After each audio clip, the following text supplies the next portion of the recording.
Hi friends, welcome to Vishniya Kudal. So இப்போ சம்மரில் வந்து இந்த ஏசி போட்டு நிறைய கரண்ட் பில்லு வருது, ப்ளஸ் வந்து ஏசி இல்லாதவங்க ரூம் எப்படி கூலிங்காக வச்சுக்கிறது அப்படின்னு சொல்லி கிட்ட சில பேர் வந்து கேட்டிருந்தீங்க. ஸோ அதுக்கு இந்த மாதிரி ஒரு ரைஸ் பேக் இருந்ததுனாலே போதும், நம்மளோட ரூம் வந்து நல்லா கூலிங்காக வச்சுக்கலாம். அது எப்படி அப்படிங்கிறத இந்த வீடியோவில் பார்க்க போகிறோம். ரொம்ப சின்ன விஷயம் தான் இது, இப்போ கண்டுபிடிச்சதெல்லாம் கிடையாது. ஏசி எல்லாம் வராததுக்கு முன்னாடி கிளைமேட்டே இந்த அளவுக்கு மோசமாக இருக்காது. பட் இருக்கிற டயத்தில் இந்த மாதிரி சின்ன சின்ன டிப்ஸ் எல்லாம் வந்து நம்மளோட பாட்டி காலத்தில் அப்பெல்லாம் வந்து யூஸ் பண்ணியிருப்பாங்க. ஸோ அது என்ன அப்படிங்கிறத நம்ம வீடியோக்குள்ளே போய் பார்க்கலாம். ஃப்ரெண்ட்ஸ், இதுக்கு வந்து பார்த்திங்கன்னா இந்த மாதிரி நம்ம வீட்டில் இருக்கிற ஒரு ரைஸ் பேகு இதை வந்து எடுத்துக்கலாம்.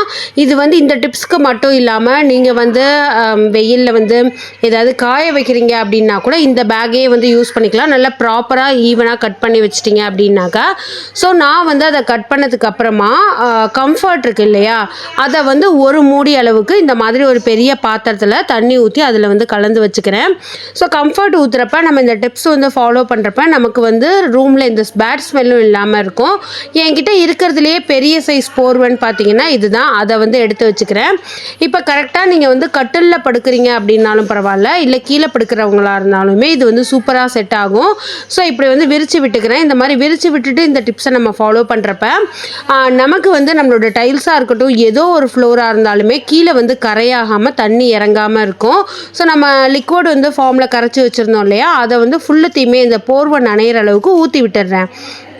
நம்ம வந்து நார்மல் தண்ணியை வந்து ஊற்றணும் அப்படின்னாக்கா அந்த ரூமில் ஒரு மாதிரி இந்த தண்ணி வாடை, ஈர வாடை வந்து அடிச்சுட்டே இருக்கும். அதே நம்ம இந்த மாதிரி கம்ஃபர்ட்டில் மிக்ஸ் பண்ணுறதுனால ரூமும் நல்ல ஒரு ப்ளசண்ட்டான ஸ்மெல்லில் இருக்கும், நமக்கு நல்ல வந்து கூலிங்குமே வந்து கிடைக்கும்.